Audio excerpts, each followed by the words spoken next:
পারবো না কিছুতেই তোমাকে ছাড়তে, বরবাদ হয়ে তোমার প্রেমেতে। বহুল পরিচিত মানুষকে নতুন করে পরিচয় করিয়ে দেওয়ার কিছুই নেই, তারপরে বলতে হয় বরবাদটা একটু দেরিতে করলেও পুরো বাজিমাত করে দিলেন গান দিয়ে। একদিনে মিলিয়ন, সাথে বহুল প্রশংসা এবং অসংখ্য ক্লিপস পুরো সোশ্যাল মিডিয়া জুড়ে। ভাইয়া, এই সময়ে এসে পুরো বাজিমাত করে দিচ্ছেন, কেমন যাচ্ছে সময়টা? আলহামদুলিল্লাহ, অনেক ভালো যাচ্ছে। আর গানটার রেসপন্স আসলে অনেক ভালো। এটা বাংলাদেশে ট্রেন্ডিংয়ে এখন নাম্বার 1-এ আছে অল ওভার সব কন্টেন্ট মিলিয়ে। আর শুধু মিউজিকের যেই ক্যাটাগরি ট্রেন্ডিংয়ে আছে ওইখানে আবার ট্রেন্ডিং 2 নম্বরে আছে। সো ওভারঅল সব মিলিয়ে দারুণ একটা প্রশংসা রেসপন্স পাচ্ছি। অলরেডি গানটা 1.6 million views with so much positive comments. So আমি থ্যাঙ্কস দিতে চাই আমার দর্শকদের, যারা এই গানটাকে এত দ্রুত ভালোবেসে গ্রহণ করেছে। এবং আমার সাথে সাথে তাদেরকে অভিনন্দন জানাতে চাই, আমার সাথে যারা ছিলেন। হুমায়রা ইশিকা, ও গানটা আমার সাথে দ্বৈত কণ্ঠে গিয়েছে, এবং কেয়া পায়েল অভিনয় করেছে আমার সাথে, আর শৌকত রাজা ভাই ডিরেকশন দিয়েছে। তো সবাইকে অভিনন্দন, পুরো টিমটাকে। আমরাও কোনো ভালোবাসার সংকট খুঁজে পাইনি, কারণ গানের যে কথাগুলো ছিল এটা আপনার থেকে আসা। কোন ভাবনা থেকে লেখা হয়েছিল এবং আজ এই পর্যন্ত? গান লেখা মানে লিখবো এই ভেবে আমি আসলে গানটা লিখি নাই। এটা একটা সিনেমার জন্য প্রথমে বানানো হয়েছিল। সিনেমাটার নাম ছিল বরবাদ।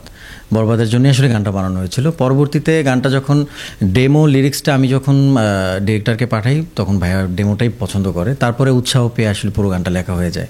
এবং পরবর্তীতে বরবাদ টিম আমরা ডিসাইড করি যে মায়াবী গানটা আমরা সিনেমার জন্য ইউজ করব। তখন এই গানটি আমার কাছেই ছিল। তো আমি চিন্তা করলাম যে গানটি দর্শকদের জন্য একটু সিনেমেটিক আকারে আমি একটু প্রকাশ করি। তো ওই সুবাদেই আসলে গান লেখা। এরকম না যে আমার গান লিখতে হবে বা ফিউচারে লিখবো কিনা, ওরকমও কোনো মানে ভাবনা নেই। ভাই, গানের যে ভিজুয়ালটা আমরা দেখলাম, প্রত্যেকটা সিন একটা করে গল্প ছিল। আর সমুদ্র পাড়ে যে কত সুন্দর আড্ডা দিলেন, কাজ করলেন, একটু ওই মুহূর্তটা আমাদের সাথে শেয়ার করবেন। এলএমই সার্টিফাইড বিশ্ব সেরা কপারে তৈরি ওয়ালটন কেবলস, যা আপনার স্থাপনাকে রাখবে সব সময় নিরাপদ। সমুদ্র পাড়ে আসলে শুটিং তো আমার নতুন না, অনেক গানই আমি কক্সবাজারে আমার শুটিং করা হয়েছে। বাট এবারটা একটু ডিফারেন্ট হয়েছে, কজ এবার ওয়েদারটা খুব আমাদের একদম প্রতিকূল ছিল।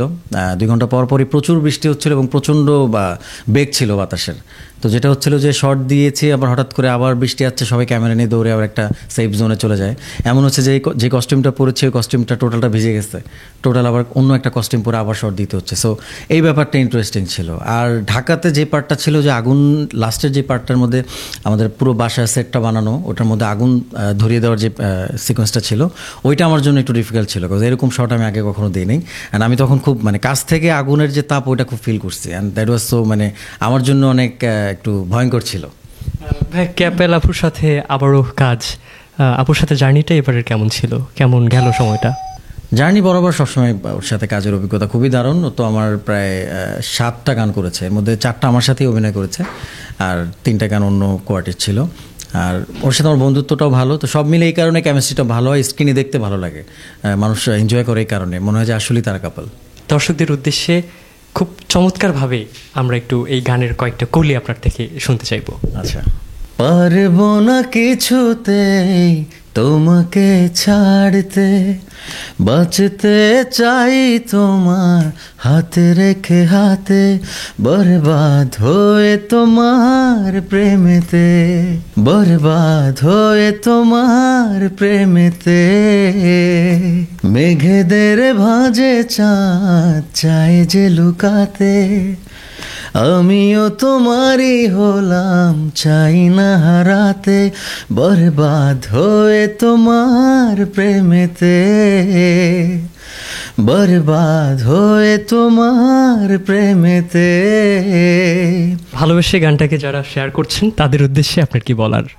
তারাই তো আসলে সব কিছু এই গানটাকে সবার মাঝে পৌঁছে দিচ্ছে, তারাই। সো তাদের কাছে আমি অনেক অনেক কৃতজ্ঞ। স্পেশালি যারা আমার ফ্যান্সরা আছেন, ইমরানিয়ান যারা আছেন, তাদেরকে অসংখ্য ধন্যবাদ। বিকজ তাদের ভালোবাসা, তাদের প্রচেষ্টা, তাদের সবসময় সাপোর্টের জন্যই কিন্তু আমি এখনও আপনাদের মাঝে গান করার সাহস খুঁজে পাই।